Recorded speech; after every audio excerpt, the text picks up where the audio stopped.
আমাদের যে group study করা হয় কয়েকজন মিলে, সেখানে কিছু প্রশ্ন উত্তর তোমাদের জন্য, যাতে তোমাদের উপকার হয় সেই জন্য আমরা কিছু প্রশ্ন উত্তর করছি, তোমরা দেখো।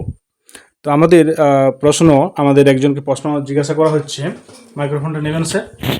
প্রশ্ন জিজ্ঞাসা করা হচ্ছে যে শিশুদের উপর মিডিয়া ও প্রযুক্তির কি প্রভাব, এটা আপনি একটু বলুন। আচ্ছা, প্রথমত এখানে মিডিয়া এবং প্রযুক্তি বলতে বিভিন্ন রকম বস্তুকে বোঝানো হয়।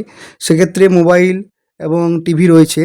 এক্ষেত্রে শিশুরা অনেক ইতিবাচকও প্রভাবের মধ্যে তারা পড়তে পারে। যেমন তারা কোনো একটি জটিল টপিককে সহজেই সেই ভিডিও দেখে বা তা বুঝতে পারার মাধ্যমে তারা কিন্তু সেটা নিজেদের আয়ত্ত করতে পারে।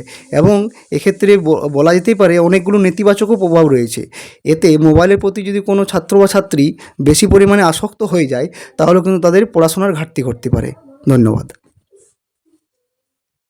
হ্যাঁ, উত্তরটা অনেকটাই ঠিক, কারণ এটা সৃজনাত্মক অনেক কিছু বাড়তি অ্যাক্টিভিটি তারা পায়, এছাড়া তাদের উপর বিভিন্ন জ্ঞান অর্জনের সুযোগ পায়, কিন্তু একটা নিয়ন্ত্রিত ব্যবহার দরকার, কারণ অবাঞ্ছিত অনেক কিছুই তারা সোশ্যাল মিডিয়ায় পেয়ে যায়, ঠিক আছে, এবং সেটি কী করে, এবং সামাজিক মিথস্ক্রিয়াটা কমায় যদি আসক্ত চলে আসে।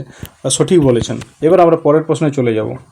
এরকম প্রশ্ন তোমরা জানতে চাইলে আমাদের চ্যানেলকে সাবস্ক্রাইব করো এবং আমাদের লাইভ স্ট্রিমের সাথে যুক্ত হয়ে যাবে। Thank you.